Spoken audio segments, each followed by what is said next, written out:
ಮಂಚಕ್ಕೆ ಹೊರಗೆ ಕುಳಿತಿದ್ದಳು ಆರು. ಅಂಜು ಆಯಿಂಟ್ಮೆಂಟ್ ಹಚ್ಚಿದ ಮೇಲೆ ನೋವು ಸ್ವಲ್ಪ ಮಟ್ಟಿಗೆ ಶಮನವಾಗಿತ್ತು. ಆದರೆ ಮುಖಬಾಡಿತ್ತು. ಮುದ್ದಿನ ಮಡದಿಯನ್ನು ನೋಡಿದವನ ಮನಸ್ಸಿಗೆ ನೋವಾಯಿತು. ಆದರೆ ಮಾಡಿದ ತಪ್ಪಿಗೆ ಶಿಕ್ಷೆ ಆಗಲೇಬೇಕೆಂದು ಅರಿತವ ಅವಳ ಮುಂದೆ ಊಟದ ತಟ್ಟೆ ಹಿಡಿದ. ಸರ್, ನಿಮ್ಮ ಜೊತೆ 5 ನಿಮಿಷ ಮಾತಾಡಬೇಕು. ನನ್ನ ಮಾತನ್ನು ಕೇಳಿ. ಲಿಸನ್ ಆರಾಧನವ್ರೆ, ನಿಮ್ಮ ಜೊತೆ ಮಾತಾಡ್ತಾ ಕೂತ್ಕೊಳ್ಳೋಕೆ ನನಗೆ ಟೈಮ್ ಇಲ್ಲ. ಊಟ ತಂದಿದ್ದೀನಿ, ತಿಂದು ನೆಲದ ಮೇಲೆ ಬಿದ್ಕೊಳ್ಳಿ. ನನ್ನ ಹಾಸಿಗೆ ಕಡೆ ತಲೆ ಹಾಕ್ಬಿಡಿ. ರೀ, ನನ್ನ ಮಾತು ಕೇಳಿ ಎಂದಾಗ ಅವ ತಡೆದಿದ್ದ ಕೋಪವನ್ನು ತೀರಿಸಿಕೊಂಡ ಅವಳಿಗೆ ಬಾರಿಸಿ ಅವನೇ ಮುದ್ದಿಸುತ್ತಿದ್ದ ಕದುಪುಗಳಿಗೆ ಬಾರಿಸಿಬಿಟ್ಟ. ಇನ್ನೊಂದು ಮಾತಾಡಿದ್ರು ನಿಮ್ಮ ಅಪ್ಪನಿಗೆ ಎಲ್ಲ ವಿಷಯ ಹೇಳ್ತೀನಿ. ನೀನು ಉಸಿರಾಡೋ ಗಾಳಿ ಕೂಡ ಈ ರೂಮ್ ಬಿಟ್ಟು ಆಚೆ ಹೋಗಬಾರ್ದು, ನೆನಪಿರಲಿ. ಇಷ್ಟೆಲ್ಲ ಆದರೂ ನಾನು ನಿನ್ನ ಮೇಲೆ ಕಂಪ್ಲೇಂಟ್ ಕೊಟ್ಟಿಲ್ಲ. ಯಾಕೆ ಗೊತ್ತಾ? ಜೈಲಲ್ಲಿ ಕೊಡೋ ಶಿಕ್ಷೆಗಿಂತ ನಿನಗೆ ನಾನು ಶಿಕ್ಷೆ ಕೊಡಬೇಕು ಅಂತ. ಬರೀ ರಾಘುನ ಪ್ರೀತಿ ನೋಡಿರೋ ನೀನು ಅವನ ದ್ವೇಷದ ಇನ್ನೊಂದು ಮುಖವನ್ನು ನೋಡಬೇಕು ಅಲ್ವಾ? ಅದಕ್ಕೆ ಎಂದವ ಮಲಗಿಬಿಟ್ಟ ಅವಳನ್ನು ಮಂಚದಿಂದ ದೂಡಿ. ಅಳುತ್ತಲೇ ಊಟ ಮಾಡದೆ ನೆಲದ ಮೇಲೆ ತಲೆ ಇಟ್ಟು ಸೂರು ದಿಟ್ಟಿಸುತ್ತಿದ್ದಳು. ನೋವಿನಿಂದ ನರಳುತ್ತಿದ್ದಳು. ಕೈಗೆ ಆದ ಗಾಯದಿಂದಲ, ರಾಘು ನಡೆದುಕೊಳ್ಳುತ್ತಿರುವ ರೀತಿಗೆ ಒದ್ದಾಡುತ್ತಲೇ ನಿದ್ರೆಗೆ ಜಾರಿದಳು. ರಾಘು ತಿರಸ್ಕರಿಸಿದ್ದಕ್ಕೋ ಅಥವಾ ಸತ್ಯವನ್ನು ಅವನ ಬಳಿ ಮುಚ್ಚಿಬಿಟ್ಟನಲ್ಲ ಎಂಬ ಪಶ್ಚಾತ್ತಾಪಕ್ಕೋ ಹತ್ತು ಎಷ್ಟೋ ಸಮಯದ ನಂತರ ನಿದ್ದೆ ಮಾಡಿದಳು. ಪ್ರೀತಿಯ ಮಡದಿ ಹಸಿವಿನಿಂದ ಇದ್ದರೆ ಇತ್ತ ಅವನಿಗೆ ಹೇಗೆ ತಾನೇ ಅನ್ನ ಹಿಡಿದಾತು? ಅವಳು ಮಲಗಿದ್ದನ್ನು ಖಚಿತಪಡಿಸಿಕೊಂಡವ ಅವಳ ಬಳಿ ತೆರಳಿ ಮತ್ತೊಮ್ಮೆ ಕೈಗೆ ಆಯಿಂಟ್ಮೆಂಟ್ ಹಚ್ಚಿ ಅವಳ ಕೈಗಳಿಗೆ ಮುತ್ತಿಟ್ಟು ಅವಳು ನಿದ್ದೆಯಲ್ಲೂ ಐ ಆಮ್ ಸಾರಿ ರಾಘು ಎಂದು ಕನವರಿಸುತ್ತಿದ್ದಳು. ಒಮ್ಮೆ ಹೆಸರಿಟ್ಟು ಕರೆಯಮ್ಮ ಎಂದು ಅವ ಇಂದೊಮ್ಮೆ ಹೇಳಿದಾಗ ಕರೆಯದೇ ಇದ್ದವಳು ಇಂದು ಅವನ ಹೆಸರನ್ನು ಗುನುಗುತ್ತಿದ್ದಳು. ಅವಳ ತಲೆ ಸವರಿ ಬೆಚ್ಚನೆ ಮುತ್ತಿಟ್ಟವ, ನಿನ್ಮೇಲೆ ಕೋಪ ಮಾಡ್ಕೊಳ್ಳೋಕ್ಕೂ ನನಗೆ ಆಗ್ತಿಲ್ಲ. ಆದ್ರೇನು ಮಾಡಲಿ, ನೀ ಮಾಡಿದ ಗಾಯ ಮರೆಯುವಂಥದ್ದಲ್ಲ ಕಣೋ ಎಂದವ ಹೋಗಿ ಬಾಲ್ಕನಿಯಲ್ಲಿ ಸುಮಾರು ಹೊತ್ತು ನಿಂತನು. ತಂಪಾದ ಗಾಳಿಯಲ್ಲಿ ತನ್ನ ಮನದಲ್ಲಿದ್ದ ಬೇಗೆಯನ್ನು ಹೋಗಲಾಡಿಸಲು. ಮಾಸದ ಗಾಯವದು, ಬೇಗ ಹಾರುವುದಿಲ್ಲ. ಮುಂಜಾನೆ ಅವಳಿಗಿಂತ ಬೇಗ ಎದ್ದವ ಫ್ರೆಶ್ ಅಪ್ ಆಗಿ ರೆಡಿಯಾಗುತ್ತಿದ್ದನು. ಬಾತ್ರೂಮಿನಿಂದ ಅವ ಹೊರ ಬರುವುದನ್ನೇ ಕಾಯುತ್ತಿದ್ದ ಆರಾಧನಾ ಅವನು ಬಂದ ನಂತರ ಅವನ ಕಾಲಿಗೆ ಬಿದ್ದಳು. ರೀ, ಪ್ಲೀಸ್ ನನ್ನ ಮಾತು ಕೇಳಿ. ನಿಜವಾಗ್ಲೂ ನಿಮ್ಮ ಪ್ರೀತಿಗೆ ನಾನು ಮೋಸ ಮಾಡಿಲ್ಲ. ನನಗೆ ಬರೀ 5 ನಿಮಿಷ ಟೈಮ್ ಕೊಡಿ. ನನಗೆ ಒಂದೇ ಒಂದು ಅವಕಾಶ ಕೊಡಿ. ನಿಮ್ಮನ್ನು ನಾನು ನನ್ನ ಪ್ರಾಣಕ್ಕಿಂತ ಹೆಚ್ಚಾಗಿ ಪ್ರೀತಿ ಮಾಡ್ತಿದ್ದೀನಿ. ನಾನು ಯಾವ ತಪ್ಪನ್ನು ಮಾಡಿಲ್ಲ. ನಿಜವಾಗಲು ನಾನು ಅಪ್ಪ ಅಮ್ಮನಿಗೆ ವಿಷ ಹಾಕಿಲ್ಲ. ಅವರಿಗೆ ವಿಷ ಹಾಕುವಷ್ಟು ನೀಚತನ ನನಗಿಲ್ಲ. ಪ್ಲೀಸ್ ನನ್ನ ನಂಬಿ ಅಂತ ಕೈ ಮುಗಿದು ಬೇಡಿಕೊಳ್ಳುತ್ತಿದ್ದಳು. ಅವಳ ಕಣ್ಣೀರು ಅವನ ಕಾಲಿಗೆ ಮುತ್ತಿಕ್ಕುತ್ತಿದ್ದವು. ಅವಳ ಕಂಬನಿಗೆ ಮಿಡಿಯದೆ ಇರಲು ಸಾಧ್ಯವೇ? ಅವನ ಮನಸ್ಸಿಗೆ ಖೇದ ಉಂಟಾದರೂ ಅವು ಗಚ್ಚಿ ಸಹಿಸಿಕೊಂಡು ಅವಳಿಗೆ ಸೋಲುವನೆಂಬ ಭಯದಿಂದ ಹೊರಗೋದನು. ಬಾಡಿದ ಅವಳ ಮುಖ ನೋಡಲಾಗದೆ ಒಳಗೊಳಗೆ ಸಂಕಟ ಅನುಭವಿಸುತ್ತಿದ್ದನು. ಎಷ್ಟಾದರೂ ಅವಳನ್ನು ಮಗುವಿನಂತೆ ಪ್ರೀತಿ ಮಾಡುತ್ತಿದ್ದ ಹುಡುಗನಲ್ಲವೇ ಅವ? ಒಳಗೊಳಗೆ ತಾನು ನೋವು ಅನುಭವಿಸುತ್ತಿದ್ದನಲ್ಲದೆ ಅವಳಿಗೂ ನೋವು ಕೊಡುತ್ತಿದ್ದ. ಅಂದು ಆರಾಧನಾಳ ಗ್ರಹಚಾರ ಕೆಟ್ಟಿತ್ತು ಅನಿಸುತ್ತೆ. ರಾಘು ಮನೆಯಲ್ಲಿಯೇ ಉಳಿದಿದ್ದ ಭಾನುವಾರವಾದ್ದರಿಂದ. ನೇತ್ರ ಎಲ್ಲರ ಸಂತೋಷವನ್ನು ಹಾಳು ಮಾಡಲೆಂದೇ ಹುಟ್ಟಿದ್ದವಳು ಅಲ್ಲವೇ? ಸುಮ್ಮನಿದ್ದರೆ ಅದು ಅವಳ ಹೀನ ಜಾತಿಗೆ, ಮಂದ ಬುದ್ಧಿಗೆ ತಾನೇ ಅವಮಾನವಾದಂತೆ. ಆಗ ತಾನೇ ತಿಂಡಿ ರೆಡಿ ಮಾಡಿಟ್ಟ ಆರು ಜಾನಕಿಯವರ ಕಾಲಿಗೆ ಮಸಾಜ್ ಮಾಡಬೇಕೆಂದು ಎಣ್ಣೆಯನ್ನು ಹದವಾಗಿ ಕಾಯಿಸಿಕೊಂಡು ರೂಮಿಗೆ ಹೋಗಿ ಮಸಾಜ್ ಮಾಡಿ ಅವರನ್ನು ಕೆಳಗೆ ಕರೆತಂದು ಎಲ್ಲರನ್ನೂ ಕರೆದು ತಿಂಡಿ ಬಡಿಸಿದಳು. ರಾಘು ಅಲ್ಲಿ ಇರಲಿಲ್ಲ. ಲ್ಯಾಪ್ಟಾಪ್ ಹಿಡಿದು ಕೂತಿದ್ದನು ರೂಮಿನಲ್ಲಿ. ಪುಟ್ಟ, ಹೋಗಮ್ಮ, ನಿನ್ನ ಗಂಡನನ್ನು ಕರೆದುಕೊಂಡು ಬಾ. ಎಲ್ಲರ ಜೊತೆಗೂಡಿ ಸಮಯ ಕಳೆದು ತುಂಬ ದಿನಗಳಾಗಿವೆ. ಒಟ್ಟಿಗೆ ತಿನ್ನೋಣ. ಮಾವ, ಅದು... ಹೋಗು ಪುಟ್ಟ, ಕರೆದು ಬಾ. ಅವನನ್ನು ಕರೆಯಲು ಹೋದಳು. ಬಾಗಿಲ ಬಳಿ ನಿಂತು ಸರ್ ಎಂದು ಕೂಗಿದಳು. ತಲೆ ಎತ್ತದೆ ಕೆಲಸ ಮಾಡುತ್ತಿದ್ದನು. ರೀ ರೀ ಅಂದು ಅವನ ಭುಜದ ಮೇಲೆ ಕೈ ಇಟ್ಟಳು. ಅವಳ ಕೈಯನ್ನು ದೂಡಿದವನೇ, ನಿನಗೆ ಎಷ್ಟು ಸಲ ಹೇಳಬೇಕು ನನ್ನ ಮುಟ್ಟಿ ಮಾತನಾಡಿಸಬೇಡ ಅಂತ? ನಿನಗೆ ಸ್ವಾಭಿಮಾನ ಅನ್ನೋದೇ ಇಲ್ವಾ? ಈ ನಿನ್ನ ಮುಖಾನ ನನಗೆ ತೋರಿಸಬೇಡ ಅಂತ ಅಂದಿದ್ದೆ ಅಲ್ವಾ? ಆದರೂ ಯಾಕೆ ನನ್ನ ಕಣ್ಮುಂದೆ ಬಂದು ನನಗೆ ಹಿಂಸೆ ಕೊಡ್ತೀಯಾ? ಸರ್, ನನ್ನ ಮುಖ ನೋಡಿದರೆ ನಿಮಗೆ ಹಿಂಸೆ ಆಗುತ್ತಾ? ಹೌದು, ಹಿಂಸೆ ಆಗುತ್ತೆ. ನೀನು ಕಣ್ಮುಂದೆ ಬಂದರೆ. ಹೋಗೆ ಇಲ್ಲಿಂದ ಮೊದಲು. ಸರ್, ಅದು ಮಾವ ನಿಮ್ಮನ್ನು ಕರೀತಿದ್ರು ಅಂದಳಷ್ಟೆ. ಆದರೆ ಅಭಿ ಎಂದು ಕೂಗಿದಳು ಅಂಜು ಜೋರಾಗಿ. ಅವಳ ಕೂಗಿಗೆ ಇಬ್ಬರು ಓಡಿ ಹೋದರು. ಬಂದು ಕೆಳಗೆ ನೋಡಿದರೆ ಅಂಜು ರಕ್ತದ ಮಡುವಿನಲ್ಲಿ ಬಿದ್ದಿದ್ದಳು. ಪುಟಾಣಿ ಎಂದು ಜೋರಾಗಿ ಕೂಗಿದವ ಏನಾಯಿತು ಪುಟಾಣಿಗೆ ಹೇಳಿ ಎಂದು ಅಳುತ್ತಿದ್ದನು. ಅಭಿ ಅಳುತ್ತಾ ಮುದ್ದು ಕಣ್ಬಿಡಮ್ಮ, ಇಲ್ಲಿ ನೋಡು, ಭಯಪಡಿಸ್ಬೇಡ್ವೆ ಪುಟ್ಟ ಎಂದು ಗೋಳಾಡುತ್ತಿದ್ದನು. ಅಭಿ ಏನಾಯಿತು ಎಂದರೆ ಗೊತ್ತಿಲ್ವೋ ರಾಘು, ನೀವಿಬ್ಬರು ಇಷ್ಟೊತ್ತಾದರೂ ಬರಲಿಲ್ಲ, ಅದಕ್ಕೆ ಕರೆದುಕೊಂಡು ಬರೋಕೆ ಅಂತ ಬಂದೋಳು ಮೆಟ್ಟಿಲ ಹತ್ತಬೇಕಾದ್ರೆ ಜಾರಿ ಬಿದ್ದುಬಿಟ್ಲು ಕಣೋ. ಹಾಸ್ಪಿಟಲ್ಗೆ ಕಾಲ್ ಮಾಡು ರಾಘು, ನನಗೆ ಯಾಕೋ ಭಯ ಆಗ್ತಿದೆ. ಆಂಬುಲೆನ್ಸ್ ಬರೋವರೆಗೂ ಕಾಯೋದು ಬೇಡ, ನಾನೇ ಗಾಡಿ ತೆಗಿತೀನಿ, ನೀನು ಅವಳನ್ನು ಎತ್ತಿಕೊಂಡು ಬಾರೋ. ಅಭಿಯ ತೋಳಲ್ಲಿ ಅಂಜು ಪ್ರಜ್ಞಾಹೀನಳಾಗಿ ಮಲಗಿದ್ದಳು. ಡಾಕ್ಟರ್ ಡಾಕ್ಟರ್ ಎಂದು ಜೋರಾಗಿ ಕೂಗುತ್ತಿದ್ದರು. ಡಾಕ್ಟರ್ ಬಂದವರೇ ಅವಳನ್ನು ಅಡ್ಮಿಟ್ ಮಾಡಿಕೊಂಡು ತಲೆಗೆ ಬಲವಾಗಿ ಪೆಟ್ಟು ಬಿದ್ದಿದೆ, ಆಪರೇಷನ್ ಮಾಡಬೇಕು ಎಂದರು. ತಕ್ಷಣ ಅಭಿ ರಾಘು ಎಷ್ಟಾದರೂ ಹಣ ಖರ್ಚಾಗಲಿ, ನಮ್ಮ ಪುಟಾಣಿ ನಮಗೆ ಬೇಕು ಡಾಕ್ಟರ್, ಪ್ಲೀಸ್ ಬೇಗ ಆಪರೇಷನ್ ಮಾಡಿ ಎಂದು ಬೇಡಿದರು. ಇತ್ತ ಹಾಸ್ಪಿಟಲ್ಗೆ ಸಂತೋಷ್, ಜಾನಕಿ, ಆರಾಧನ ಬಂದರು. ಆದರೆ ಸುಲೋಚನ ಮನೆ ಹಾಳು ಸಂಸಾರ ಬಂದಿರಲಿಲ್ಲ. ಏನಾಯ್ತು ಮಗಳ ಇದು, ನಾವೇನು ಅಂದುಕೊಂಡ್ರೆ ಇನ್ನೇನು ಆಗೋಯ್ತಲ್ಲ, ಅತ್ತಿಗೇನ ಬೀಳಿಸು ಅಂದರೆ ಹೋಗಿ ಹೋಗಿ ಆ ಹಂಜೂನ ಬೀಳೋ ಥರ ಮಾಡಿದ್ಯಲ್ಲ, ನಿನ್ನ ಬುದ್ಧಿಗೆ ಏನು ಹೇಳಬೇಕು? ನಿನಗೆ ಬುದ್ಧಿ ಏನಾದರೂ ಇದೆಯಾ? ಅದಕ್ಕೆ ಹೇಳಿದ್ದು ಈ ಥರ ಸಣ್ಣ ಪುಟ್ಟ ಐಡಿಯಾಗಳನ್ನೆಲ್ಲ ಮಾಡಬಾರ್ದು ಅಂತ. ನೀ ಎಣ್ಣೆ ಚೆಲ್ಲೋದಂತೆ, ಅವಳು ಬಂದು ಬೀಳೋದಂತೆ, ಹಳೆ ಕಾಲದ ಸೀರಿಯಲ್ಗಳಲ್ಲಿ ಬರೋ ಅಂತಹ ಟ್ರಿಕ್ಸ್ನ ಯೂಸ್ ಮಾಡ್ತಿದ್ದೀಯಾ? ಹೊಸದಾಗಿ ಬೇರೆ ಏನಾದರೂ ಮಾಡಬೇಕು ಬೇಬಿ, ಇದೆಲ್ಲ ಓಲ್ಡ್ ಐಡಿಯಾ. ನಿನಗೆ ಅನುಭವ ಕಮ್ಮಿ, ಇದನ್ನೆಲ್ಲ ನಾವು ಬೇರೆ ಥರನೇ ಹ್ಯಾಂಡಲ್ ಮಾಡಬೇಕು ಅಂತ. ಡ್ಯಾಡ್ ಜಸ್ಟ್ ಶಟ್ ಅಪ್, ನೀವೇನು ನನಗೆ ಹೇಳೋಕೆ ಬರಬೇಡಿ. ಮೊದಲು ಆಗಿರೋ ಅನಾಹುತಕ್ಕೆ ನಾನೇ ಕಾರಣ ಅಂತ ಯಾರಿಗೂ ಗೊತ್ತಾಗಬಾರದು ಅಂತಹ ಐಡಿಯಾ ಕೊಡಿ. ಅದು ಬಿಟ್ಟು ಇಂಥ ಬೊಗಳೆ ಮಾತನ್ನೆಲ್ಲ ನನ್ನ ಹತ್ತಿರ ಒದರಬೇಡಿ. ಓಲ್ಡ್ ಈಸ್ ಗೋಲ್ಡ್ ಅಂತ ಗೊತ್ತಿಲ್ವಾ? ನಿಮ್ಮ ಯೋಗ್ಯತೆಗೆ ನಾನು ಮಿಸ್ ಆದಾಗ ನನ್ನ ಹುಡುಕಬೇಕು ಅಂತ ಅನಿಸ್ಲಿಲ್ವಾ? ಇವಾಗ ನನ್ನ ಬಗ್ಗೆ, ನನ್ನ ಬುದ್ಧಿ ಬಗ್ಗೆ ಮಾತಾಡೋಕೆ ಬರ್ತೀರಾ? ನೇತ್ರ, ಅವರು ನಿಮ್ಮಪ್ಪ ಅನ್ನೋದನ್ನು ಮರಿಬೇಡ. ಮಾಮ್, ನಾನು ಅವರು ನಮ್ಮಪ್ಪ ಅನ್ನೋದನ್ನು ಮರೆತಿಲ್ಲ. ಹಾಗೆ ನೀವು ಕೂಡ ನಾನು ಮಾಡೋ ಕೆಲಸಕ್ಕೆ ಅಡ್ಡಿಪಡಿಸಬೇಡಿ ಪ್ಲೀಸ್. ನನಗೆ ರಾಘು ಬೇಕು. I love Raghu, I love him. ಹೇಗಾದರೂ ಸರಿ, ಅವನು ನನ್ನವನಾಗಬೇಕು ಅಷ್ಟೆ ಎಂದು ಕಣ್ಣೀರು ಸುರಿಸುತ್ತಾ ಹೇಳಿದಳು. ನಿನ್ನಿಷ್ಟನೇ ನಮ್ಮಿಷ್ಟ ಮಗಳೇ.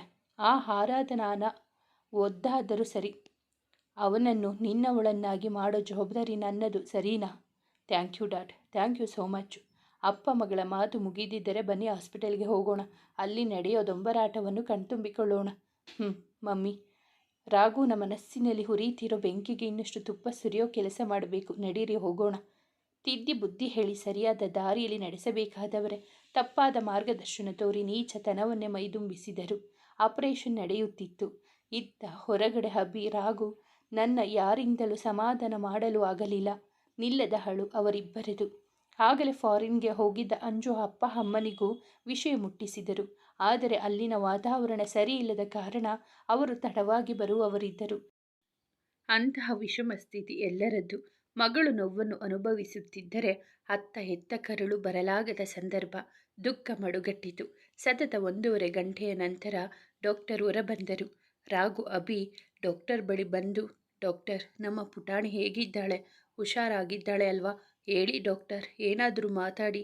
ನೋಡಿ, ಆಪರೇಷನ್ ಆಗಿದೆ, ಸದ್ಯಕ್ಕೆ ನಾವೇನು ಹೇಳೋಕ್ಕಾಗಲ್ಲ. ಅವರನ್ನು ಅಬ್ಸರ್ವೇಷನಲ್ಲಿ ಇಟ್ಟಿದ್ದೀವಿ. ಪ್ರಜ್ಞೆ ಬರುವವರೆಗೂ ನಾವೇನು ಹೇಳೋಕ್ಕಾಗೋದಿಲ್ಲ. ಅಕಸ್ಮಾತ್ ಅವರಿಗೆ ಪ್ರಜ್ಞೆ ಬರದೇ ಇದ್ದರೆ ಕೋಮಾಗೆ ಹೋಗೋ ಚಾನ್ಸಸ್ ಇದೆ. ನೋ ಡಾಕ್ಟರ್, ಹಾಗೇನು ಹೇಳ್ಬೇಡಿ. ನನ್ನ ಮುದ್ದುಗೆ ಏನೂ ಆಗಬಾರ್ದು. ಅವಳಿಲ್ಲ ಅಂದರೆ ನಾನು ಇಲ್ಲ. ಅವಳೇ ನನ್ನ ಜೀವನ ಎಲ್ಲ. ಓಪ್ಸ್ ಕಳ್ಕೊಬೇಡಿ ಮಿಸ್ಟರ್ ಅಭಿನವ್. ರಾಘು ಅಭಿ ಕುಸಿದು ಕುಳಿತರು. ಅಂಜು ಕೋಮಾಗೆ ಹೋಗಿ ಬಿಟ್ಟರೆ ಎಂಬ ಭಯದಿಂದ. ರಾಘು, ಮುದ್ದು ಇಲ್ಲ ಅಂದರೆ ನನಗೆ ಬದುಕೇ ಇಲ್ಲ ಕಣೋ. ನನ್ನ ಮುದ್ದುನ ಉಳಿಸಿಕೊಡೋ ರಾಘು, ಅವಳಿಲ್ಲ ಅಂದರೆ ನಾನು ಬದುಕಿರೋದಿಲ್ಲ ಎಂದು ದುಃಖಿಸುತ್ತಾ ಅಳುತ್ತಿದ್ದನು. ಪುಟ್ಟ ಮಕ್ಕಳಂತೆ ರಾಘುನ ಅಪ್ಪಿ ತನ್ನೊಳಗೆ ಬೆಟ್ಟದಷ್ಟು ನೋವು ಬೇಯುತ್ತಿರುವ ಅವ ಏನೆಂದು ಸಮಾಧಾನ ಮಾಡಬಲ್ಲನು. ಆದರೂ ಧೃತಿಗೆಡದೆ ಮನಸ್ಸನ್ನು ಕಲ್ಲಿ ಮಾಡಿಕೊಂಡವ ಅಭಿಯ ಬೆನ್ನು ಸವರಿ ಸಮಾಧಾನ ಮಾಡುತ್ತಾ ಅವನ ಕಣ್ಣು ಒರೆಸಿ ಮಡಿಲಲ್ಲಿ ಮಲಗಿಸಿಕೊಂಡನು. ಅಭಿ ಪುಟ್ಟ ಮಗುವಂತೆ ಕಂಡನು ರಾಘುಗೆ. ಮನಸ್ಸನ್ನು ಕಲ್ಲಂತೆ ಮಾಡಿಕೊಂಡು ಕುಳಿತಿದ್ದ ರಾಘುಗೆ ತಿಳಿದಿರಲಿಲ್ಲ ನೇತ್ರ ರಾಘುನ ನೋವಿಗೆ ಮತ್ತಷ್ಟು ಬರೆ ಎಳೆಯಲು ಬರುತ್ತಿರುವಳೆಂದು. ಆಗ ತಾನೇ ಸುಲೋಚನ ಬಂದರು. ನೇತ್ರ ಬಂದವಳೆ, ರಾಘು ಏನು ಯೋಚನೆ ಮಾಡಬೇಡ, ನಮ್ಮ ಅಂಜುಗೆ ಏನೂ ಆಗಲ್ಲ, ಒಳ್ಳೆಯವರಿಗೆ ಯಾವತ್ತೂ ಒಳ್ಳೆಯದೇ ಆಗುತ್ತೆ ಎಂದಳು. ಭೂತದ ಬಾಯಲ್ಲಿ ಭಗವದ್ಗೀತೆ ಕೇಳಿದಂತೆ ಅವಳ ಮಾತು. ರಾಘು ನಾ ಹೇಳಿದ್ನ ಸುಮ್ಮನೆ ಕೇಳಿಸ್ಕೊ. ರಾಧಾ ಅಂತ ಮಾಡಲಿಕ್ಕೆ ಹೋಗಬೇಡ.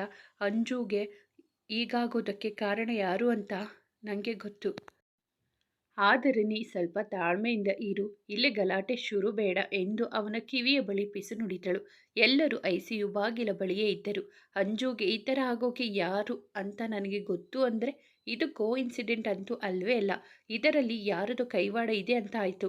ಈಗ ನಮ್ಮನೇಲಿ ಅಂಥವರು ಯಾರಿದ್ದಾರೆ ಎಂದವನ ತಲೆಗೆ ತುಸು ಸಮಯದ ನಂತರ ಬಂದದ್ದು ಆರಾಧನಾ. ಅಂದರೆ ನಮ್ಮ ಪುಟಾಣಿ ಅಂಜುಗೆ ಇವಳು ಏನಾದರೂ ಮಾಡಿರಬಹುದಾ? ಹಾಗೇನಾದರೂ ಆಗಿದ್ರೆ ಖಂಡಿತ ಈ ಸಲ ಅವಳನ್ನು ಬಿಡೋ ಮಾತೇ ಇಲ್ಲ. ಕೂತು ಬಗೆಹರಿಸಿಕೊಳ್ಳುವ ಸಮಯದಿ ಜಿದ್ದಿಗೆ ಬಿದ್ದನವ. ಸದ್ದಿಲ್ಲದೆ ನೇತ್ರ ಹಿಂದೆ ನಡೆದ.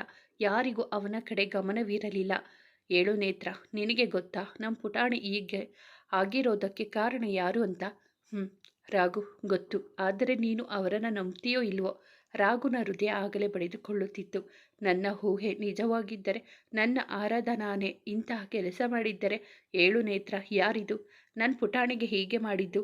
ಅದು ಇನ್ಯಾರು ಅಂದರೆ ಈ ಮನೆಗೆ ಬಂದಿರೋ ನಿನ್ನ ಸೋಕಾಲ್ಡ್ ಪಿ ಎ ಆರಾಧನಾ. ಅವನ ಹೃದಯದ ಬಡಿತವೇ ನಿಂತಂತಾಯಿತು.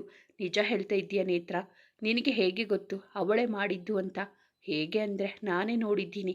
ಅವಳು ಬೇಕು ಅಂತಾನೆ ಅತ್ತೆಗೆ ಮಸಾಜ್ ಮಾಡಬೇಕು ಅಂತ ಎಣ್ಣೆ ತಗೊಂಡು ಹೋಗಿ ಇದ್ದಿದ್ದನ್ನು ನಾನೇ ನನ್ನ ಕಣ್ಣಾರೆ ನೋಡಿದ್ದೀನಿ. ಅವತ್ತು ಪಾಯ್ಸನ್ ಮಿಕ್ಸ್ ಮಾಡಿದ್ದು ಅವಳೇ ಅನಿಸುತ್ತೆ.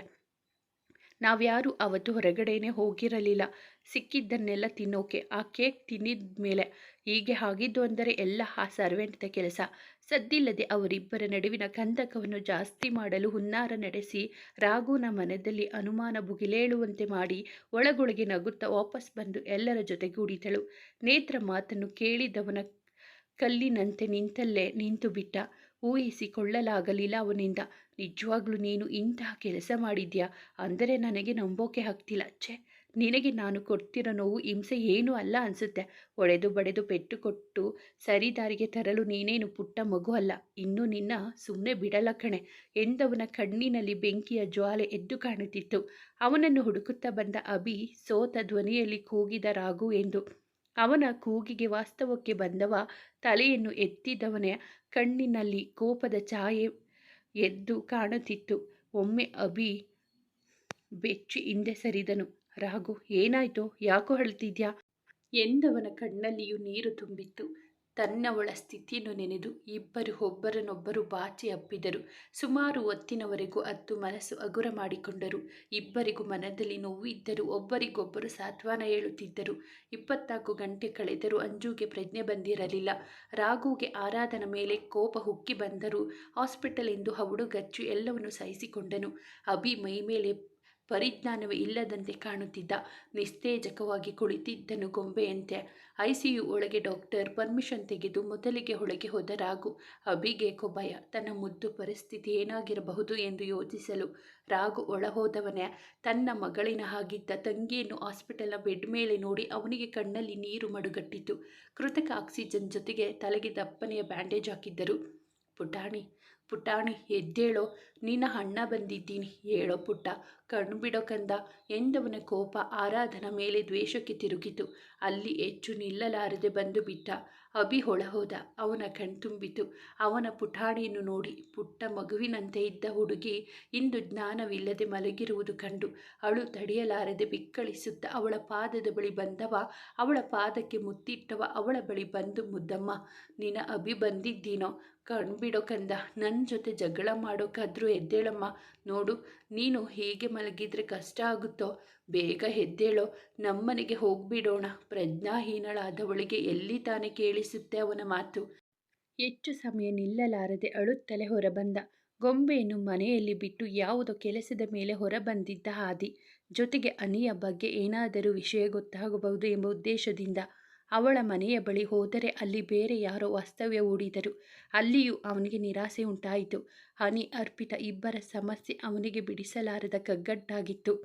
ಅದೇ ಯೋಚನೆಯಲ್ಲಿ ಮುಳುಗಿದವ ಮನೆಯ ಸಮೀಪ ಬರುತ್ತಲೇ ಎಲ್ಲಿಂದಲೋ ಬರುತ್ತಿದ್ದ ಗಾಡಿಯು ಅವನನ್ನು ಬಲಿ ತೆಗೆದುಕೊಂಡಿತು ಎಂಬುವಷ್ಟರಲ್ಲಿ ಹೊರಗಡೆ ಜೋಕಾಲಿಯ ಮೇಲೆ ಆಡುತ್ತಿದ್ದ ಗೊಂಬೆ ಆದಿ ಬಂದದ್ದನ್ನು ಗಮನಿಸಿ ಹೊರಬಂದವಳು ಗಾಡಿಯನ್ನು ನೋಡಿ ಮಾಮ ಮಾಮ ಎಂದು ಕೂಗುತ್ತಾ ಓಡಿದವಳೆ ಅವನನ್ನು ಪಕ್ಕಕ್ಕೆ ನೂಕಿದಳು. ವಾಸ್ತವಕ್ಕೆ ಬಂದವ ಗೊಂಬೆ ಎಂದು ಕೂಗಿದ. ಸುತ್ತಲೂ ಜನ ಮುತ್ತಿಕೊಂಡಿದ್ದರು. ಗೊಂಬೆ ಇನ್ನೊಂದು ಬದಿಯಲ್ಲಿ ನಿಸ್ತೇಜಕವಾಗಿ ಬಿದ್ದಿದ್ದಳು.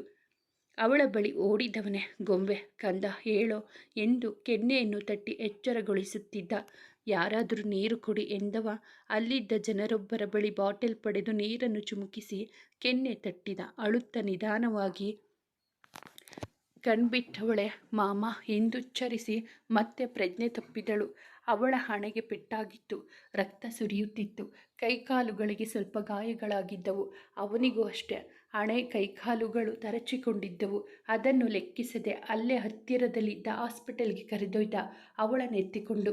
ಗೊಂಬೆ ಕಣ್ಬಿಡಮ್ಮ, ಇಲ್ಲಿ ನೋಡಮ್ಮ ನನ್ನ ಹಿಂದ ಅವಳನ್ನು ಓಟಿಯತ್ತ ಕರೆದುವರೆಗೂ ಡಾಕ್ಟರ್ ಬಂದವರೇ. ಅವಳ ಹಣೆಯ ಬದಿ ಚಿಕ್ಕದಾಗಿ ಬ್ಯಾಂಡೇಜ್ ಸುತ್ತಿ ಇಂಜೆಕ್ಷನ್ ಕೊಟ್ಟು ಪುಟ್ಟದಾಗಿ ಕೈಕಾಲುಗಳಿಗೆ ಬ್ಯಾಂಡೇಜ್ ಸುತ್ತಿದರು.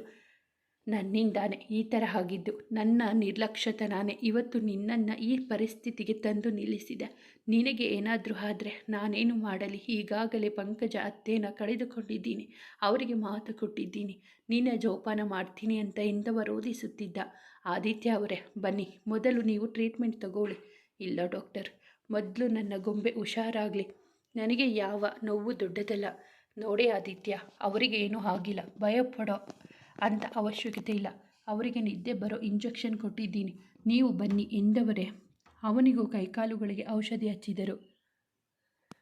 ಅಂಜುನ ICUಯಿಂದ ವಾರ್ಡ್ಗೆ ಶಿಫ್ಟ್ ಮಾಡಿದರು. ನರ್ಸ್ ಬಂದವರೇ ಅವಳಿಗೆ ಗ್ಲೂಕೋಸ್ ಹಾಕಿದ್ದರು.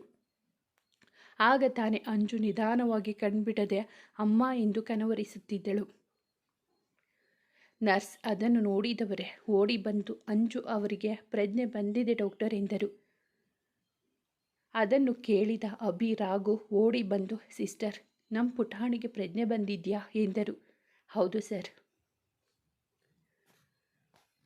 ನಿಟ್ಟುಸಿರು ಬಿಟ್ಟರು ಸಂತಸದಿ. ಡಾಕ್ಟರ್ ಬಂದು ಅವಳನ್ನು ನೋಡಿ how are you my child ಎಂದರು. ಫೀಲಿಂಗ್ ಗುಡ್ ಡಾಕ್ಟರ್, ಬಟ್ ನನಗೆ ಏನಾಗಿದೆ? ನಾನು ಯಾಕೆ ಇಲ್ಲಿಗೆ ಬಂದಿದ್ದೀನಿ? ಇವರೆಲ್ಲ ಯಾರು? ಅವಳ ಸುತ್ತಲಿದ್ದವರನ್ನು ನೋಡುತ್ತಾ ಕೇಳಿದಳು. ಅವಳ ಮಾತು ಕೇಳಿ ಅಲ್ಲಿದ್ದವರೆಲ್ಲರಿಗೂ ಶಾಕ್ ಆಯಿತು. ಗರಬಡಿದವರಂತೆ ನಿಂತು ಬಿಟ್ಟರು. ಮುದ್ದು, ಏನು ಹೇಳ್ತಿದ್ದೀಯಾ? ನಾವು ಯಾರು ಅಂತ ಗೊತ್ತಿಲ್ವ ನಿನಗೆ? ಯಾಕೋ ಈ ಥರ ಮಾತಾಡ್ತಿದ್ದೀಯಾ ಎಂದ ಅಭಿ. ರೀ ಮಿಸ್ಟರ್, ಯಾರಿ ನೀವು? ಬಿಡ್ರಿ ನನ್ನ ಕೈನ. ಪುಟ್ಟ ಎಂದ ರಾಘು ಅವಳ ಬಳಿ ಬಂದ. ನಿಮಗೇನು ಸ್ಪೆಷಲ್ ಆಗಿ ಹೇಳಬೇಕಾ? ದೂರ ನಿಂತ್ಕೊಳ್ಳಿ. ಜಾನಕಿ ಸಂತೋಷ್ ನೇತ್ರ ಬಂದು ಮಾತನಾಡಿಸಿದರು. ಮಾತನಾಡದೆ ಸುಮ್ಮನಿದ್ದಳು. ಆರಾಧನಾ ಅಂಜು ಬಳಿ ಹೋಗುತ್ತಿದ್ದಾಗ ರಾಘು ಅವಳ ಕೈಯನ್ನು ಬಲವಾಗಿ ಹಿಡಿದನು. ಇನಿಯನ ಸ್ಪರ್ಶದಲ್ಲಿ ಕೋಪವನ್ನು ಗ್ರಹಿಸಿದಳು. ಅಲ್ಲೇ ನಿಂತು ಬಿಟ್ಟಳು. ಡಾಕ್ಟರ್, ಇವರೆಲ್ಲ ಯಾರು? ಮಿಸಸ್ ಅಭಿ ಅವರೇ, ಇವರು ನಿಮ್ಮ ಮನೆಯವರು. ಯಾಕೆ, ನಿಮಗೆ ಯಾವುದು ನೆನಪಿಗೆ ಬರ್ತಿಲ್ವಾ? ಡಾಕ್ಟರ್, ನೀವು ಏನಂದ್ರಿ ಈಗ? ಮಿಸಸ್ ಅಭಿ ಅಂತಾನಾ? ನನಗೆ ಮದುವೆ ಆಗಿದ್ಯಾ? ಹೌದಮ್ಮ. ನಿಮಗೆ ಯಾವುದು ನೆನಪಿಗೆ ಬರ್ತಿಲ್ವಾ? ತಲೆ ಹಿಡಿದುಕೊಂಡು ಡಾಕ್ಟರ್, ನನಗೆ ಯಾವುದು ನೆನಪಿಗೆ ಬರ್ತಿಲ್ಲ. ನನಗೆ ತಲೆ ತಿರುಗೋ ಥರ ಆಗ್ತಿದೆ. ಸ್ವಲ್ಪ ಎಲ್ಲರೂ ಹೊರಗಡೆ ಹೋಗಿ ಎಂದು ಎಲ್ಲರನ್ನು ಕಳುಹಿಸಿದರು. ಡಾಕ್ಟರ್, ಏನಾಗಿದೆ ನಮ್ಮ ಪುಟಾಣಿಗೆ ಎಂದ ಮನೆಯವರ ಮಾತಿಗೆ ಐ ಆಮ್ ಸಾರಿ. ಅವರಿಗೆ ಬಲವಾಗಿ ಪೆಟ್ಟು ಬಿದ್ದಿರೋದ್ರಿಂದ ನೆನಪಿನ ಶಕ್ತಿಯನ್ನು ಕಳೆದುಕೊಂಡಿದ್ದಾರೆ ಎಂದವರ ಮಾತಿಗೆ ಕಲ್ಲಿನಂತೆ ನಿಂತು ಬಿಟ್ಟರೆಲ್ಲರೂ. ಇತ್ತ ಸಣ್ಣ ನಿದ್ರೆಯಿಂದ ಎದ್ದ ಗೊಂಬೆ ಅಮ್ಮ ಎಂದು ಕನವರಿಸಿ ಸುತ್ತಲೊಮ್ಮೆ ನೋಡಿದಳು. ಅವಳ ಕೈ ಹಿಡಿದು ಚೇರಲ್ಲಿ ಕೂತು ಬೆಡಿಗೆ ತಲೆ ಕೊಟ್ಟಿದ್ದನು. ಅವನನ್ನು ನೋಡಿದವಳೆ ಕಣ್ಣರಳಿಸಿ, ಮಾಮ ಇಲ್ಲಿಗೆ ಹೇಗೆ ಬಂದೆ? ನನ್ನ ತಲೆಗೆ ಯಾಕೆ ಬ್ಯಾಂಡೇಜ್ ಹಾಕಿದ್ದಾರೆ? ಆದಿತ್ಯ ತನ್ನ ಕೈ ಜೊತೆ ಬೆಸುಗೆ ಆಗಿದ್ದನ್ನು ಕಂಡು ಸ್ವಲ್ಪವೇ ಮಿಸುಕಾಡಿದಳು. ಆಗ ಆದಿ ಎಚ್ಚರವಾಗಿ ಗೊಂಬೆ ಎಂದು ಅವಳ ಮೊಗವನ್ನು ಬೊಗಸೆಯಲ್ಲಿ ಹಿಡಿದು, ಎದುರಿಸಿ ಬಿಟ್ಟೆಯಲ್ಲೇ ನನ್ನ, ಎಷ್ಟು ಗಾಬರಿಯಾಗಿದ್ದೆ ಗೊತ್ತಾ ಎಂದು ಹಣೆಗೆ ಚುಂಬಿಸಿದ. ಮಾಮ ಇದೇನಿದು? ಬಿಡು ನನ್ನ, ಇದು ಹಾಸ್ಪಿಟಲ್, ನನಗಿದೆಲ್ಲ ಇಷ್ಟ ಆಗಲ್ಲ. ನಾನೇನು ನಿನ್ನ ಹೆಂಡ್ತಿಯಲ್ಲ ಈ ಥರ ಮೈಗೆ ಟಚ್ ಮಾಡೋಕೆ ಎಂದವಳೆ ಅವನನ್ನು ದೂರ ತಳ್ಳಿ, ಅಮ್ಮ ಎಲ್ಲಿ ಹಾರು, ಎಲ್ಲಿ, ನಾ ಯಾವಾಗ ಇಲ್ಲಿಗೆ ಬಂದೆ ಎಂದು ಕೇಳಿದವಳ ಮಾತಿಗೆ ದಂಗಾಗಿ ಹೋದನು. ಅಮ್ಮ ಎಲ್ಲಿ, ಹಾರು ಎಲ್ಲಿ ಎಂದವಳ ಮಾತು ಕೇಳಿ ಖುಷಿಯಿಂದ ಓಡಿ ಬಂದವ ಗೊಂಬೆ, ನಿನಗೆ ಎಲ್ಲ ನೆನಪಾಯ್ತ ಪುಟ್ಟ ಎಂದವ ಅವಳ ಬಳಿ ಬಂದು ಬೊಗಸೆಯಲ್ಲಿ ಅವಳ ಮುಖವಿರಿಸಿದವ. ನೆನಪಾಯ್ತಾ ಅಂದರೆ ಏನು ಅರ್ಥ ಮಾಮ? ನನಗೆ ಏನಾಗಿದೆ? ನಾನೆಲ್ಲಿದ್ದೀನಿ ಪುಟ್ಟ? ಅದು ಅದು ಎಂದವ ಏನು ಹೇಳಬೇಕೆಂದು ತೋಚದೆ ಸುಮ್ಮನೆ ನಿಂತು ಬಿಟ್ಟ ಮಾತಾಡದೆ. ಹೇಳು ಮಾಮ ಎಲ್ಲಿ ಅಂದವಳ ಮಾತಿಗೆ ತಟ್ಟನೆ ಹೊಳೆಯಿತು. ಅಂದರೆ ಇವಳಿಗೆ ಯಾವುದು ನೆನಪಿಗೆ? ಬರೀ ಹಳೆಯ ದಿನಗಳು ನೆನಪಿದೆ ಅಷ್ಟೇ ಹೊರತು ಅವಳ ಜೀವನದಲ್ಲಾದ ಕಹಿ ಘಟನೆಗಳು ಯಾವುದು ನೆನಪಿಗೆ ಬಂದಿಲ್ಲ ಎಂದು ಯೋಚಿಸುತ್ತಾ ನಿಂತು ಬಿಟ್ಟ. ಪಂಕಜ ಅಮ್ಮ ಬದುಕಿಲ್ಲ ಎಂಬ ಕಹಿ ಸತ್ಯವನ್ನು ಇವಳಿಗೆ ಹೇಳಿಬಿಟ್ಟರೆ ಮತ್ತೇನಾದರೂ ಅಪಾಯ ಸಂಭವಿಸಬಹುದು. ಗೊಂಬೆ ಏನಾದರೂ ಪ್ರಾಣಕ್ಕೆ ಹಾನಿ ಮಾಡಿಕೊಂಡರೆ ನಾ ಏನು ಮಾಡಲಿ ಎಂದುಕೊಂಡ. ಹಲೋ ಮಾಮ, ನಿನ್ನನ್ನೇ ಕೇಳ್ತಾ ಇರೋದು ನಾನು. ಹೇಳು, ನನಗೆ ಏನಾಗಿದೆ? ಪುಟ್ಟ, ಅದು ನಿನಗೆ ಒಂದು ಚಿಕ್ಕ ಆಕ್ಸಿಡೆಂಟ್ ಆಗಿತ್ತು ಕಣೋ, ಅದಕ್ಕೆ ನಾವು ಇಲ್ಲಿದ್ದೀವಿ. ಮತ್ತೆ ಅಮ್ಮ ಎಲ್ಲಿ? ನಾನು ಅಮ್ಮನ್ನ ನೋಡಬೇಕು ಎಂದು ಅಳುತ್ತಿದ್ದಳು. ಅಮ್ಮ ಬೇಕು ಎಂದರೆ ಅವ್ವ ಇಲ್ಲದಿರೋ ಅಮ್ಮನನ್ನು ಎಲ್ಲಿಂದ ತರ್ತಾನೆ? ಕಣ್ಣಂಚಲಿ ತಡೆ ಹಿಡಿದ ಬಂದ ಕಣ್ಣೀರನ್ನು ಅವಳನ್ನು ಅಪ್ಪಿ, ಪುಟ್ಟ ಅಮ್ಮ ಕಾಶಿಗೆ ಹೋಗಿದ್ದಾರೋ? ನಿನಗೆ ಹುಷಾರಿರಲಿಲ್ಲ ಅಲ್ವಾ? ಅದಕ್ಕೆ ದೇವರ ಹತ್ರ ಹೋಗಿದ್ದಾರೆ, ಬೇಗ ಬರ್ತಾರೆ ಕಣೋ, ಮಲಗಮ್ಮ ಈಗ ಎಂದ. ನಾನು ಅಮ್ಮನ ನೋಡಬೇಕು ಅಳುತ್ತಾ ತಲೆ ಹಿಡಿದುಕೊಂಡಳು ಅವನನ್ನು ತಬ್ಬಿ. ಸಮಾಧಾನ ಮಾಡ್ಕೊ ಪುಟ್ಟ ಎಂದವ ಅವಳ ತಲೆಯಿಂದ ಸವರಿ ಅವಳನ್ನು ಸಮಾಧಾನಿಸುವಾಗ ಮತ್ತೆ ಕಣ್ಣು ಮಂಜಂದಂತಾಗಿ ಪ್ರಜ್ಞೆ ತಪ್ಪಿದಳು. ಡಾಕ್ಟರನ್ನು ಕೂಗಿದ. ಡಾಕ್ಟರ್ ಬಂದವರೇ ಅವಳಿಗೆ ಇಂಜೆಕ್ಷನ್ ಕೊಟ್ಟರು. ಅವಳು ನಿದ್ದೆ ಮಾಡುವಂತೆ. ಡಾಕ್ಟರ್, ಏನಾಗಿದೆ ಇಲ್ಲಿ? ನನ್ನ ಗೊಂಬೆ ಯಾಕೆ ಹೀಗಾಡ್ತಿದ್ದಾಳೆ? ಅವಳಿಗೆ ನೆನಪು ನಿಜವಾಗ್ಲೂ ಬಂದಿದೆಯೋ ಇಲ್ವೋ ಅಂತಾನೆ ಗೊತ್ತಾಗ್ತಿಲ್ಲ. ಇಷ್ಟು ದಿನ ಆದಮೇಲೆ ಇವತ್ತು ಅಮ್ಮ ಬೇಕು ಅಂತ ಕೇಳ್ತಿದ್ದಾಳೆ. ಇಲ್ಲದಿರೋ ಅಮ್ಮನ ಎಲ್ಲಿಂದ ಕರೆತರಲಿ? ಇವಳ ಅಮ್ಮ ಇವಳಿದ್ದ ಸ್ಥಿತಿಯನ್ನು ನೋಡೋಕ್ಕಾಗದೆ ಪ್ರಾಣ ಬಿಟ್ಟಿದ್ದಾರೆ, ಅದು ಇವಳ ಕಣ್ಮುಂದೇನೆ. ಆಗಿದ್ಮೇಲೆ ಇವಳು ಯಾಕೆ ಈ ಥರ ಕೇಳ್ತಿದ್ದಾಳೆ ಡಾಕ್ಟರ್? ನೋಡಿ ಆದಿತ್ಯ ಅವರೇ, ಅವರಿಗೆ ನೆನಪು ಬಂದಿರುವುದು ನಿಜ, ಆದರೆ ಅವರ ಜೀವನದಲ್ಲಿ ನಡೆದ ಕಹಿ ಘಟನೆಗಳನ್ನು ಅವರು ಮರೆತಿದ್ದಾರೆ. ಫಸ್ಟ್ ಟೈಮ್ ನನ್ನ ಲೈಫಲ್ಲಿ ಇಂಥ ಕೇಸನ್ನು ನೋಡುತ್ತಿರೋದು ನಾನು. ನಿಮ್ಮ ಸಮಸ್ಯೆಗಳು ಏನಿದೆಯೋ ಏನೋ ಗೊತ್ತಿಲ್ಲ, ಆದರೆ ಅವರನ್ನು ಸೂಕ್ಷ್ಮವಾಗಿ ಹ್ಯಾಂಡಲ್ ಮಾಡಬೇಕು ನೀವೀಗ. ತಲೆ ಮೇಲೆ ಕೈ ಹೊತ್ತು ಕುಳಿತ. ಅಯ್ಯೋ ದೇವ, ನಾನೀಗ ಏನು ಮಾಡಲಿ? ಅವಳಿಗೆ ನೆನಪು ಬಂತು ಅಂತ ಖುಷಿ ಪಡ್ಲೋ, ಅಥವಾ ಮುಖ್ಯವಾದ ಘಟನೆಗಳು ನೆನಪಿಗೆ ಬರಲಿಲ್ಲ ಅಂತ ದುಃಖ ಪಡ್ಲೋ? ಇವಳಿಂದ ಇನ್ನೂ ಏನೇನು ಅನುಭವಿಸಬೇಕೋ? ಇವಳಿಗೆ ನೆನಪು ಬರುವುದಕ್ಕಿಂತ ಮುಂಚೆ ರಾಘುಗೆ ಸತ್ಯ ಗೊತ್ತಾಗದೆ ಇದ್ದರೆ ಸಾಕಪ್ಪ ತಂದೆ ಎಂದು ಕಾಣದ ದೇವರಿಗೆ ಮನದಲ್ಲಿ ಬೇಡಿಕೊಂಡ. ಆದರೆ ಪಾಪ ಅವನಿಗೆ ಏನು ಗೊತ್ತು? ಈಗಾಗಲೇ ರಾಘುಗೆ ತಿಳಿದ ಅರ್ಧಂಬರ್ಧ ಸತ್ಯದಿಂದ ಆರುಗೆ ನೋವು ಕೊಡುತ್ತಿದ್ದಾನೆಂದು. ಇತ್ತ ಅಂಜು ಟೆಸ್ಟ್ ಮಾಡಿದ ಡಾಕ್ಟರ್, ನೋಡಿ, ಅವರ ಮೇಲೆ ಒತ್ತಡ ಹೇರಬೇಡಿ. ಅವರಿಗೆ ಒಂದೇ ಸಮ ಎಲ್ಲವೂ ನೆನಪಾಗುವುದಿಲ್ಲ. ನಾವು ಇನ್ನೊಂದು ವಾರಗಳ ಕಾಲವಾದರೂ ಅವರನ್ನು ಡಿಸ್ಚಾರ್ಜ್ ಮಾಡುವಂತಿಲ್ಲ. ನೀವು ಅವರನ್ನು ಹುಷಾರಾಗಿ ನೋಡ್ಕೊಳ್ಳಿ, ಸಮಾಧಾನದಿಂದ ಮಾತಾಡಿ. ನಿಮ್ಮನ್ನೆಲ್ಲ ಯಾರು ಹೊರಗಿನವರಂತೆ ಕಾಣ್ತಿದ್ದಾರೆ. Be careful, take care of her. Doctor ಮಾತಿಗೆ ಅವರ ಮುಖ ಬಿಳುಚಿಕೊಂಡಿತು. ರಾಘುನ ಮನಸ್ಸು ದ್ವಂದ್ವದಂತೆ ಕೂಡಿತು. ಜೊತೆಗೆ ಆರಾಧನಳನ್ನು ಕಂಡವ, ಇವಳು ನಮ್ಮನೆಗೆ ಬಂದಾಗಿನಿಂದಲೇ ಈ ಥರ ಸಮಸ್ಯೆಗಳು ಹುಟ್ಟಿಕೊಂಡದ್ದು, ಅಂದರೆ ಎಲ್ಲದಕ್ಕೂ ಮೂಲ ಕಾರಣನೇ ಇವಳು ಅನಿಸುತ್ತೆ. ಓ ಮೈ ಗಾಡ್, ಇವಳೊಂದು ನಿಗೂಢತೆ ತುಂಬಿಕೊಂಡಿರೋ ಹುಡುಗಿ ಅನಿಸುತ್ತೆ. ಏನೊಂದು ಅರ್ಥ ಆಗ್ತಾ ಇಲ್ಲವಲ್ಲ ಎಂದುಕೊಂಡ ಡಾಕ್ಟರ್. ಈಗ ನಾವು ಪುಟಾಣಿನ ನೋಡಬಹುದಾ? ಮಿಸ್ಟರ್ ರಾಘವ್ ಅವರೇ, ಹೋಗಿ ನೋಡಿ, ಬಟ್ ಸ್ಟ್ರೆಸ್ ಕೊಡೋಕೆ ಹೋಗಬೇಡಿ. ಎಲ್ಲರೂ ಒಳಬಂದರು. ಅವರನ್ನು ನೋಡಿ ಅವಳಿಗೆ ಸಂತಸವೂ ಆಗಲಿಲ್ಲ. ಮುಖದ ಮೇಲೆ ಯಾವ ಭಾವನೆಯನ್ನು ತೋರ್ಗೊಡದೆ ಸುಮ್ಮನೆ ಕುಳಿತಿದ್ದಳು. ರಾಘು, ಅಭಿ ಬಂದವರೇ ಇಬ್ಬರು ಅವಳ ಅಕ್ಕಪಕ್ಕದಲ್ಲಿ ಕೂತರು. ಹೇಯ್, ಎದ್ದೇಳ್ರಿ, ಆಗಲೇ ಹೇಳಿದೆ ಅಲ್ವಾ ನನ್ನ ಹತ್ರ ಬರಬೇಡಿ ಅಂತ. ಕಣ್ಣು ಕೆಕ್ಕರಿಸಿಕೊಂಡು ನೋಡಿದಳು ಅವರಿಬ್ಬರನ್ನು. ಪುಟ್ಟ, ನಾನು ನಿನ್ನ ಅಣ್ಣ ಕಣೋ, ಇವನು ನಿನ್ನ ಗಂಡ ಅಭಿ ಕಣೋ. ಏನು, ಈ ಗೂಬೆ ನನ್ನ ಗಂಡನ? ಹೇಗೆ ನಂಬೋದು ಇವನನ್ನು ಎಂದು ಗಲ್ಲಕ್ಕೆ ಕೈ ಇಟ್ಟು ಯೋಚಿಸುತ್ತಿದ್ದಳು. ನೀನು ನನ್ನ ಗಂಡ ಅನ್ನೋದಕ್ಕೆ ಏನಾದರೂ ಪ್ರೂಫ್ ಇದ್ದರೆ ಹೇಳು. ಹುಡುಗೀರು ತಾಳಿ ಹಾಕೊತಾರೆ ಅಲ್ವಾ, ಆ ಥರ ಏನಾದರೂ ನಿನ್ನತ್ರ ಪ್ರೂಫ್ ಇದ್ದರೆ ಕೊಡು ಎಂದು ಮುದ್ದಾಗಿ ಕೇಳಿದವಳ ಮಾತಿಗೆ ಎಲ್ಲರಿಗೂ ತಲೆ ಚಚ್ಚಿಕೊಳ್ಳಬೇಕೆನಿಸಿತು. ಆದರೆ ಆರಾಧನಾ ಪೊಲೀಸ್ ಬುದ್ಧಿ ಜಾಗೃತವಾಯಿತು. ಇವಳಿಗೆ ನಿಜವಾಗಲೂ ಮೆಮೊರಿ ಲಾಸ್ ಆಗಿದೆಯಾ ಅಥವಾ ಏನಾದರೂ ನಾಟಕ ಮಾಡ್ತಿದ್ದಾಳಾ? ಇನ್ನು ಹಳೆ ಅಂಜೂನ ಕಾಣ್ತಿದ್ದಾಳೆ. ಅದೇ ತರಲೆ ಹುಡುಗಿ, ತುಂಟಾಟ ಮಾಡೋ ಹುಡುಗಿ ಥರ ಮಾತಾಡ್ತಿದ್ದಾಳಲ್ಲ ಎಂದುಕೊಂಡಳು. ಪುಟ್ಟ, ನೋಡು, ಇದು ನಿನ್ನ ಅಭಿ ಮದುವೆ ಫೋಟೋ ಕಣು. ಇಲ್ಲಿ ನೋಡು, ಇಲ್ಲಿ ನಾನು, ಅಪ್ಪ, ಅಮ್ಮ, ಚಿಕ್ಕಪ್ಪ, ಚಿಕ್ಕಮ್ಮ, ಅತ್ತೆ, ಮಾವ ಎಲ್ಲ ಇದ್ದಾರೆ ಎಂದು ಫೋಟೋ ತೋರಿಸಿದ. ಮತ್ತೆ ಅಪ್ಪ ಅಮ್ಮ ಯಾಕೆ ನನ್ನ ನೋಡೋಕೆ ಬಂದಿಲ್ಲ? ಪುಟ್ಟ, ಇನ್ನು 3-4 ದಿನದಲ್ಲಿ ಬಂದುಬಿಡ್ತಾರೆ. ನೀನು ಮಾತಾಡಿ ಆಯಾಸ ಮಾಡ್ಕೊಂಬೇಡ, ಮಲಗೋ. ಜಾನಕಿಯವರ ಮಾತಿಗೆ ತಲೆಯಾಡಿಸಿದಳು. ಆರುನ, ರಾಘು, ಅಂಜು ಅಕ್ಕಪಕ್ಕ ಸುಳಿದಾಡಲು ಸಹ ಬಿಡಲಿಲ್ಲ. ಇತ್ತ ಗೊಂಬೆ ಚೇತರಿಸಿಕೊಳ್ಳುತ್ತಿದ್ದಳು. ಗಾಯಗಳೆಲ್ಲವೂ ಮಾಗುತ್ತಿದ್ದವು. ಅವಳಿಗೆ ಆದಿತ್ಯನ ಮೇಲೆ ವಿಪರೀತ ಕೋಪವಿದ್ದಂತಿತ್ತು. ಮೌನಿ ಎಂಟಾದಳು. ಆದಿತ್ಯನ ಗೊಂಬೆ ಡಿಸ್ಚಾರ್ಜ್ ಮಾಡಿಸಿ ಮನೆಗೆ ಬಂದ ಕೂಡಲೇ ಅವನನ್ನು ತರಾಟೆಗೆ ತೆಗೆದುಕೊಂಡಳು. ಮಾಮ, ನಾನು ಕೇಳಿದ್ದಕ್ಕೆ ಮೊದಲು ಆನ್ಸರ್ ಮಾಡುವುದನ್ನು ಕಲಿ. ಮನೆ ಯಾಕೆ ಇಷ್ಟೊಂದು ಸೈಲೆಂಟ್ ಆಗಿದೆ? ಮನೆಯಲ್ಲಿ ಯಾರೂ ಇಲ್ವಾ? ಮನೆಯಲ್ಲಿ ಅತ್ತೆ, ಮಾವ, ಆರು, ಅಶು ಯಾರೂ ಕಾಣ್ತಿಲ್ಲ. ಎಲ್ಲ ಎಲ್ಲೋದ್ರು? ನಿನ್ನನ್ನೇ ಕೇಳ್ತಿರೋದು ಮಾಮ. ನನಗೆ ಏನಾಗಿತ್ತು? ಹಾಸ್ಪಿಟಲ್ನಲ್ಲಿ ನಾನು ಯಾಕೆ ಇದ್ದೆ? ನಾನು ಹಾಸ್ಪಿಟಲ್ನಲ್ಲಿ ಇದ್ದಾಗ ಯಾರೂ ಕೂಡ ನನ್ನ ನೋಡೋಕ್ಕೆ ಬಂದಿಲ್ಲ. ಯಾಕಂತ ಹೇಳು ಮಾಮ. ಹೀಗೆ ತಲೆ ತೆಗಿಸಿ ನಿಲ್ಬೇಡ. ಇಷ್ಟು ವರ್ಷ ನಾನೆಲ್ಲಿದ್ದೆ? ನನ್ನ ಕಾಲೇಜ್, ನನ್ನ ಸ್ಟಡಿ ನನಗೆ ತಲೆ ಕೆಡ್ತಿದೆ. ಹೇಳು ಆದಿ, ನಾನು ಕಾಲೇಜಿಗೆ ಹೋಗಬೇಕು.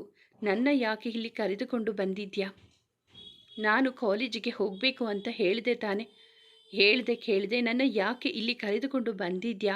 ಅವನನ್ನು ನೋಡುತ್ತಾ ಕೇಳಿದಳು. ಪುಟ್ಟ, ನೀ ಸ್ಟ್ರೆಸ್ ಮಾಡ್ಕೊಬೇಡ ಎಂದು ಅವಳ ಬಳಿ ಬರುತ್ತಿದ್ದವನನ್ನು ತಳ್ಳಿದಳು.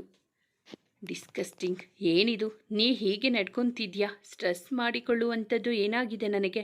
ನೀ ಹೀಗೆ ನನ್ನ ಮೇಲೆ ಪ್ರೀತಿ ತೋರಿಸಿದ ತಕ್ಷಣ ನನಗೆ ನಿನ್ನ ಮೇಲೆ ಪ್ರೀತಿ ಹುಟ್ಟಲ್ಲ. ಎಷ್ಟು ಸಲ ನಿನಗೆ ಹೇಳಬೇಕು ನಾನು ಕಣ್ಮುಂದೆ ಬರಬೇಡ ಅಂತ? ಆದರೂ ಛೀ, ನಿನ್ನ ಮುಖ ನೋಡೋಕ್ಕೂ ನನಗೆ ಇಷ್ಟ ಇಲ್ಲ. ಈಗ ಅವರೆಲ್ಲ ಎಲ್ಲಿ ಅಂತ ಹೇಳ್ತೀಯೋ ಇಲ್ವೋ? ಪುಟ್ಟ, ಕಾಮ್ ಡೌನ್, ಹೇಳೋದನ್ನು ಕೇಳು. ಇಷ್ಟು ದಿನ ನಾವೆಲ್ಲ ಮೈಸೂರಲ್ಲಿ ಇದ್ವಿ ಕಣೋ. ನನಗೆ ಇಲ್ಲಿ ಕೆಲಸ ಸಿಕ್ತು. ನಾ ಇಲ್ಲೇ ಹೊರಗೆ ಮಾಡ್ತಿದ್ದೆ. ನಿನ್ನನ್ನು ಟ್ರೀಟ್ಮೆಂಟ್ಗೋಸ್ಕರ ಇಲ್ಲಿಗೆ ನಿನ್ನ ಕರೆದುಕೊಂಡು ತಂದದ್ದು. ಬರೀ 2-3 ದಿವಸ ಆಗಿರೋದು ಅಷ್ಟೇ ಕಣೋ. ನಾವು ಇಲ್ಲಿಗೆ ಬಂದು ಎಂದು ಸುಳ್ಳಾಡಿದ.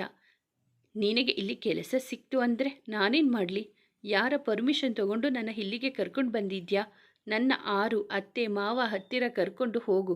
ನನಗೆ ನಿನ್ನ ಜೊತೆ ಇರೋಕೆ ಇಷ್ಟ ಇಲ್ಲ. ನಮ್ಮ ಅಪ್ಪ, ಅಮ್ಮ, ಆರು, ಅಶು ಎಲ್ಲ ಮೈಸೂರಿನಲ್ಲಿ ಇದ್ದಾರೆ ಪುಟ್ಟ ಎಂದು ಸುಳ್ಳಾಡಿದ. ನನಗೆ ನಿನ್ನ ಕಂತೆ ಪುರಾಣ ಬೇಕಿಲ್ಲ, ಕರ್ಕೊಂಡು ಹೋಗು. ಪುಟ್ಟ, ಹೀಗೆ ನಿಂತ ಕಾಲಲ್ಲೇ ಕರ್ಕೊಂಡು ಹೋಗು ಎಂದರೆ ನಾ ಹೇಗೆ ಕರ್ಕೊಂಡು ಹೋಗಲಿ? ಮೈಸೂರಿನಿಂದ ಕರ್ಕೊಂಡು ಬಂದವನಿಗೆ ವಾಪಸ್ ಕರ್ಕೊಂಡು ಹೋಗೋದು ಗೊತ್ತಿಲ್ವಾ? ಏನು, ನನ್ನ ಜೊತೆ ಆಟ ಆಡ್ತಿದ್ದೀಯಾ? ನೊಂದುಕೊಂಡ ಅವಳ ಮಾತಿಗೆ. ಅವಳಿಗೆ ಆದ ಪರಿಸ್ಥಿತಿಯಿಂದ ಅವರು ಮುಂಬೈಗೆ ಹೋಗಿದ್ದ ವಿಷಯವನ್ನು ಅವಳಿಂದ ಮುಚ್ಚಿಟ್ಟನು. ಗೊಂಬೆ, ಸ್ವಲ್ಪ ನೆನಪಿಸ್ಕೊ. ನಿನಗೆ ಯಾವುದು ನೆನಪಿಗೆ ಬರ್ತಿಲ್ವ ಕಂದ? ಅವತ್ತು ಕಾಲೇಜಿಗೆ ಹೋಗ್ತೀನಿ ಅಂತ ಹೇಳಿದ್ದೋಳು ನೀ ಸಿಕ್ಕಿದ್ದು ಹಾಸ್ಪಿಟಲ್ನಲ್ಲಿ ಕಂದ. ಸ್ವಲ್ಪ ಯೋಚನೆ ಮಾಡು ಪುಟ್ಟ. ಅವತ್ತು ರಾಘು ಬರ್ತ್ಡೇ ಅಂತ ಹೋಗಬೇಕು ಅಂತ ಇದ್ದೆ ಅಲ್ವಾ? ಅಷ್ಟೇ ನನಗೆ ನೆನಪಿರೋದು. ಆಮೇಲೆ ಏನಾಯಿತು? ನನಗೇನು ನೆನಪಾಗ್ತಿಲ್ಲ. ಎಲ್ಲ ಮಸುಮಸುಕಾಗಿ ಕಾಣಿಸ್ತಿದೆ ಎಂದು ಯೋಚಿಸುತ್ತಿದ್ದವಳೆ ತಲೆ ಸುತ್ತಿದಂತಾಗಿ ಆದಿತ್ಯನ ಭುಜಕ್ಕೊರಗಿದಳು. ಪುಟ್ಟ, ಎಚ್ಚರ ಮಾಡ್ಕೊ ಎಂದವ ಅವಳ ಮುಖದ ಮೇಲೆ ನೀರು ಚುಮುಕಿಸಿದಾಗ ಎಚ್ಚರವಾಗದೆ ಹಾಗೆ ಅವನ ತೋಳಲ್ಲಿ ಇದ್ದಳು. ಡಾಕ್ಟರ್ಗೆ ಕಾಲ್ ಮಾಡಿದ. ಆದಿತ್ಯನ ಬಗ್ಗೆ ತಿಳಿದಿದ್ದರಿಂದ ತಡ ಮಾಡದೆ ಬಂದರು. ಡಾಕ್ಟರ್ ಬಂದವರೇ. ಹೇಳಿ ಆದಿತ್ಯ, ಏನಾಯಿತು? ಗೊತ್ತಿಲ್ಲ. ಹಳೆಯದನ್ನು ನೆನಪಿಸಿಕೊಳ್ಳುವ ಪ್ರಯತ್ನ ಮಾಡುತ್ತಿದ್ದಳು. ಹಾಗೆ ಬಿದ್ದು ಬಿಟ್ಟಳು ಎಂದ ಆತಂಕದಿಂದ. ನೋಡಿ ಆದಿತ್ಯ ಅವರೇ, ರಿಕವರಿ ಆಗೋದಕ್ಕೆ ತುಂಬ ಸಮಯ ಹಿಡಿಯುತ್ತೆ. ಹೀಗೆ ಅವರ ಮೇಲೆ ಪ್ರೆಷರ್ ಹಾಕೋಕೆ ಹೋಗಬೇಡಿ. ಓಕೆ ಡಾಕ್ಟರ್ ಎಂದವ ಒಳ ಬಂದ. ಅಪ್ರಯತ್ನ ಪೂರ್ವಕವಾಗಿ ಎದ್ದೇಳಲು ಪ್ರಯತ್ನ ಪಡುತ್ತಿದ್ದಳು. ಅದನ್ನು ನೋಡಿದವ ಅವಳ ಬಳಿ ಬಂದ. ನಿಧಾನವಾಗಿ ಅವನ ಸಹಾಯದಿಂದ ಎದ್ದವಳು, ನೋಡು, ನೀ ಏನು ಮಾಡ್ತೀಯೋ ನನಗೆ ಗೊತ್ತಿಲ್ಲ. ನಾನು ನಾಳೆಯೇ ಮೈಸೂರಿಗೆ ಹೋಗಬೇಕು ಅಷ್ಟೆ ಎಂದಳು ಕೋಪದಿಂದ. ಆಯಿತು ಕಣೋ ಎಂದು ಅವಳ ತಲೆ ಸವರಿದರೆ ಅವನ ಕೈ ತಳ್ಳಿ, ನೋಡು, ಈ ಥರ ಎಲ್ಲ ಅಡ್ವಾಂಟೇಜ್ ತಗೊಂಡ್ಬೇಡ. ಈ ಜನ್ಮದಲ್ಲಿ ನಾನು ನಿನ್ನ ಮದುವೆ ಆಗ್ತೀನಿ ಅಂತ ಕನಸು ಕಟ್ಕೊಬೇಡ. ನನ್ನ ಪ್ರೀತಿ, ನನ್ನ ಕನಸು ಎಲ್ಲರಾಗೂನೆ.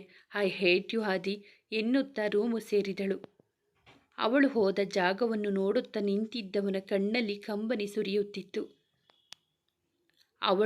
ಅವಳ ಜೀವನದಲ್ಲಿ ನಡೆದ ಕಹಿ ಘಟನೆಯನ್ನಷ್ಟೇ ಅಲ್ಲ, ಮತಿಭ್ರಮಣೆಯಲ್ಲಿದ್ದಾಗ ಅವ ತೋರಿದ ಪ್ರೀತಿ ಅನುರಾಗವನ್ನೇ ಮರೆತು ಬಿಟ್ಟಿದ್ದಳು. ಅವ ತನ್ನನ್ನೇ ಶಪಿಸಿಕೊಂಡ ತನ್ನ ಸ್ಥಿತಿಗೆ ಮುಂದುವರಿಯುವುದು. ಸ್ನೇಹಿತರೆ, ಈ ಕತೆ ನಿಮಗೆ ಇಷ್ಟವಾಗಿದ್ದರೆ ದಯವಿಟ್ಟು ಒಂದು ಲೈಕ್ ಮಾಡಿ, ನಮ್ಮ ಚಾನಲನ್ನು ಸಬ್ಸ್ಕ್ರೈಬ್ ಆಗಿ, ಪಕ್ಕದಲ್ಲಿರುವ ಬೆಲ್ ಬಟನ್ ಕ್ಲಿಕ್ ಮಾಡಿ, ನಿಮ್ಮ ಫ್ರೆಂಡ್ಸ್ ಆ್ಯಂಡ್ ಫ್ಯಾಮಿಲಿಗೆ ಈ ಕಥೆಯನ್ನು ಶೇರ್ ಮಾಡಿ.